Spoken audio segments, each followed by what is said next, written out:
going on, guys? It's Brian. And Samantha from Krew. And today, I've got a rant. Oh no. Another rant. But Sam was actually privileged to most of these. So she's going to throw her 2 cents in and tell me if I'm crazy or not. He's definitely crazy, but let's go ahead and get started. Let's go.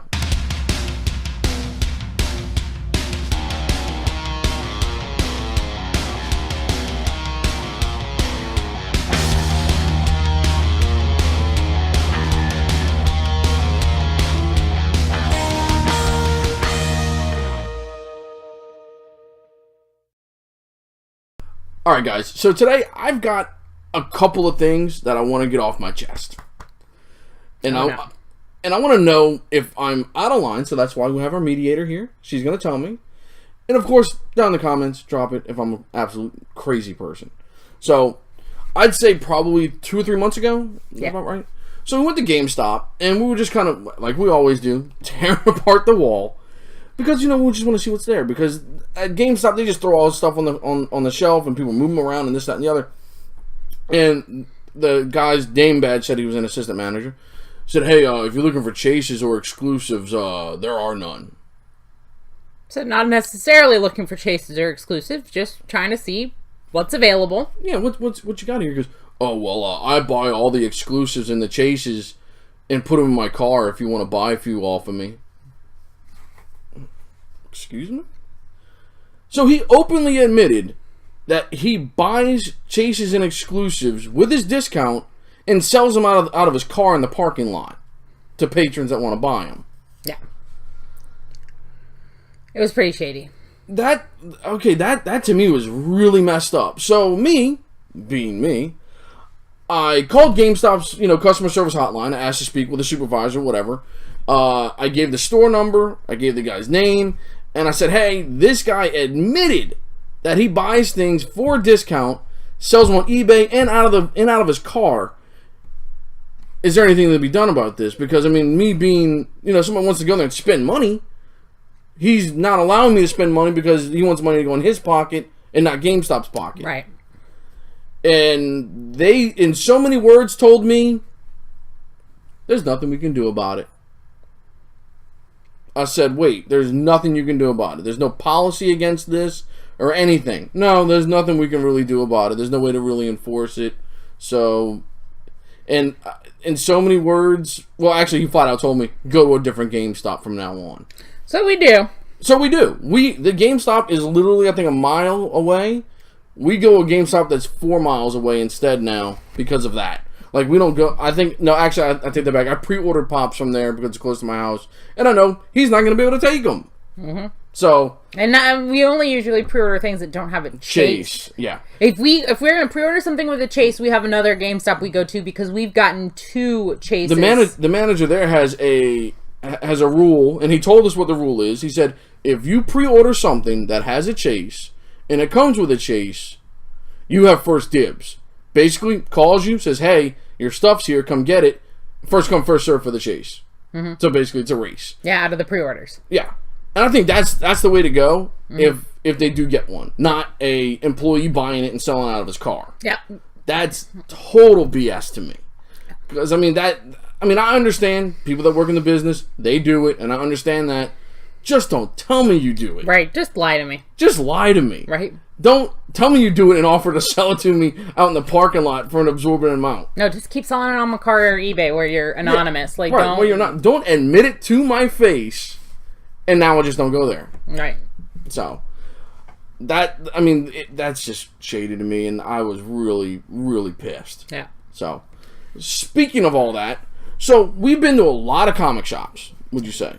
Yeah, we travel, we go to comic shops in different areas, we always try to find new places to go, so yeah, we've been to quite a few. We've been to comic shops, I'd say Tampa, Jacksonville, New Orleans, we've been a little bit around in Mississippi, Miami. South Carolina.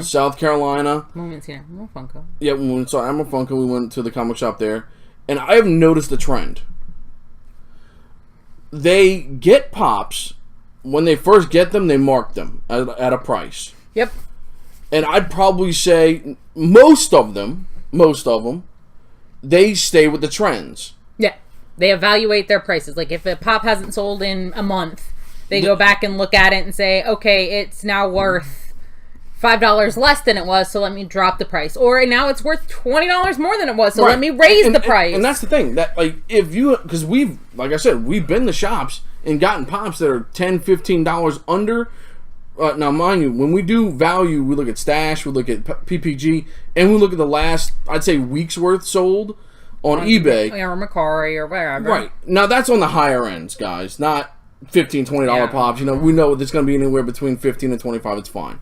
I'm talking, you know, $50, $60, $75 pops. We're going to definitely evaluate how much they're worth.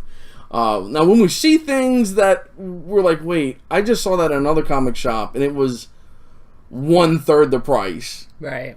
It really brings alarming. Like, do these guys really actually do anything?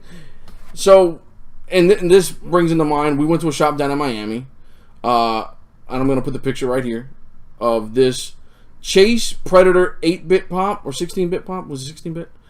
For $125.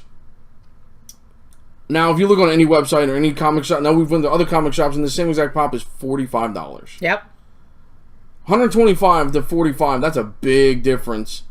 And, you know, I don't want to say anything because I seem like I'm trying to be a dick, but I did say something yesterday.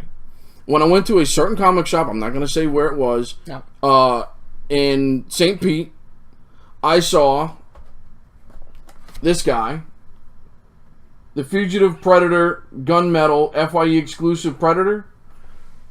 I saw him there for $45.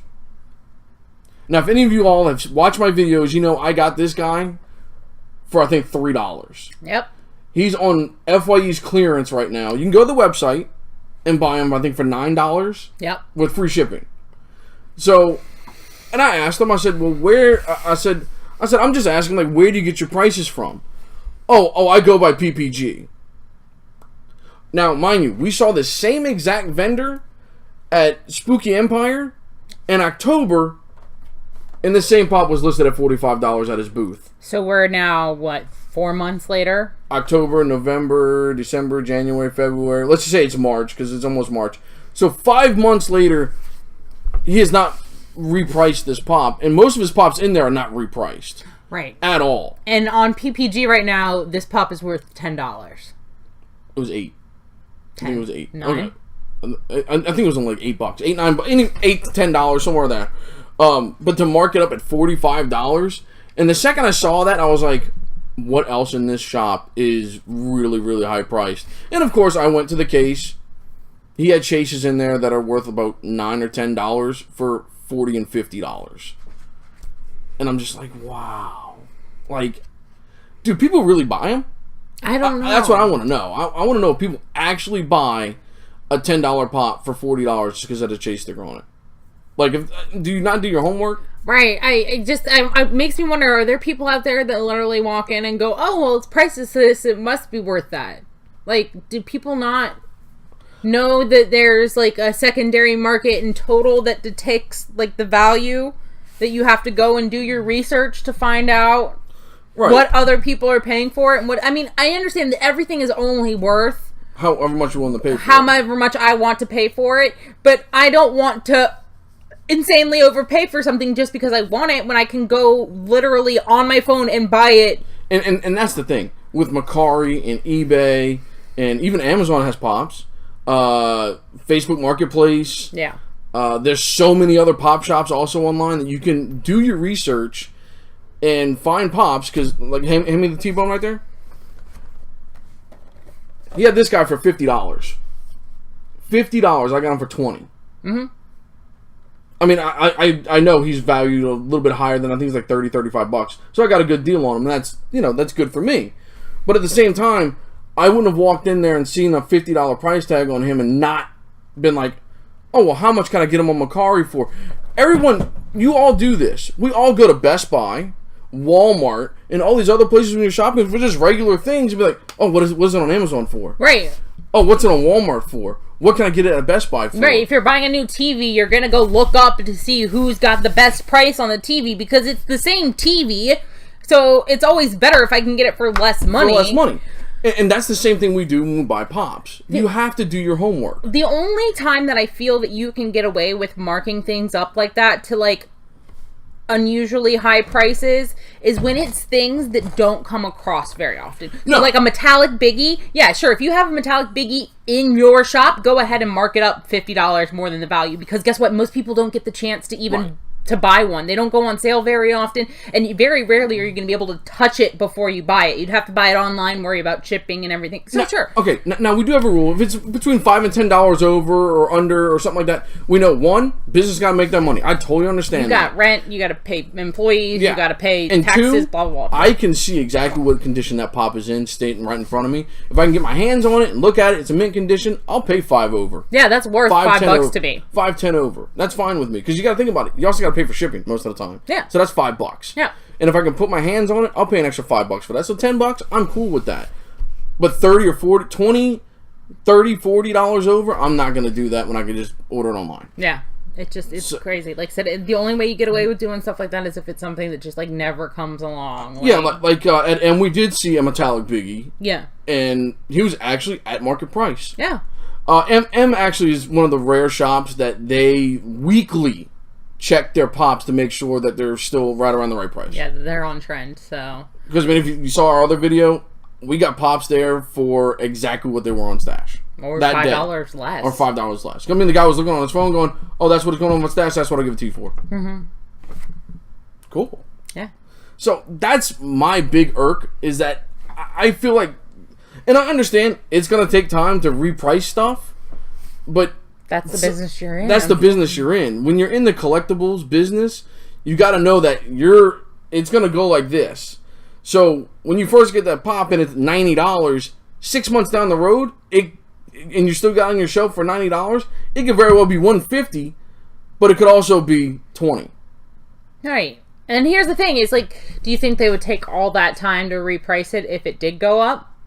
If for some reason tomorrow, yeah, they would. I think they would. You don't think they'd ever notice it? You don't think they'd go back and like check? So like tomorrow. No, that's the thing. I think they check to make sure the price has gone up. Right. But if the price goes down, they're not taking the time to reprice. So like I said, Fugitive Predator's on the shelf right now for $45, right? $45. Let's say tomorrow it jumps up to $100. Do you think tomorrow the price tag on it changes? Yeah. But oh god, it went down. Let's not change the price tag for that. But God forbid it goes up. Guess what? Yeah, and that's the thing. Like, restocks happen.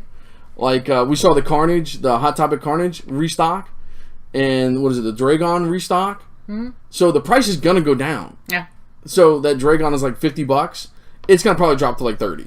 And like I said, you don't have to... I'm not telling comic shops to drop the price every time the price goes down by $5. No, whatever. Like, but like, when you go from 45, something worth 45 to 10...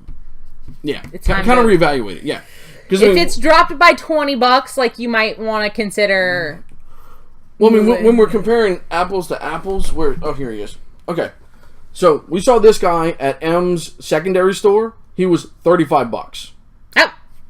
Okay, saw the same one at the other shop. And it was $65. Yep. Same exact Pop, same exact sticker, same exact everything. It's because they kept up with their prices. Same exact Pop as this one right here. $35 at the at the M's and $65 at the other shop, which I'm not going to name. But yeah, that's keeping up with trends because they knew this guy re-released, so he was going to drop in value. Yep. And if you actually want to actually sell Pops and not have them collect dust on your shelves, you got to kind of keep up with the trends because if you have buyers that come in that are smart buyers, they're not going to buy. No. Because at this certain shop, we've gone there 3 times, and all 3 times we're the only people in the shop. So I mean, it kind of shows that they're not busy, and they're closed like 3 or 4 days a week. Yeah. So I mean, won't be going back. We'll not be making the 2-hour trip out there again for that. Yeah, I mean, we went an extra hour to St. Pete to go to that specific shop because we were actually in Tampa, so we took the extra 30 minutes there, 30 minutes back. Yep, because the first time we went, they had just opened, and then the next time was at a con, and so we're like, you know what? Now that they've been around for a minute, let's go back and check it out. Maybe they got some stuff and so on and so forth. And guess what? They had the same exact stuff that they had when we first went there 9 months ago, for the same price it was 9 months ago. Yeah. So, So it was the same or higher, actually. It wasn't the same or lower. So, I mean, once again, I understand these guys got to make their money. I totally understand that. But at the same time, don't try to rip me off either. And then when I ask you about the pricing, he actually got really snarky with us, too. Yeah. When I asked about the pricing, you know, because he was like, oh, this is all my good stuff. I have all my other stuff in the back that, you know, we bring the cons and stuff. And I'm like, oh, okay. Like, good for you, I guess. Yeah. So, I mean, once again, guys, it's about staying with the trends. And I understand these guys got to make their money. And I got on, and also in hand, without having to pay shipping, I'll pay $10 over. But I'm not paying $50, $60, $20, $30 over just because you think it's worth that much. Right. Well, that's what PPG said it was 9 months ago. Right. Because PPG don't say that now. No, absolutely not. So, stop being lazy. Don't be lazy. If you're paying employees, pay them to do something, not just sit there and play video games like we've seen most comic shops. Or like, watch movies on their phone. Yeah, most of the comic shops we've been in, the employees have either been watching movies on their phone or playing video games on a TV or whatnot. Why don't y'all get them to reprice every now and then? Yep. So, anyway, guys, that's my little rant for today. Thank you, Sam, for joining me in this one. So, have a great day, guys.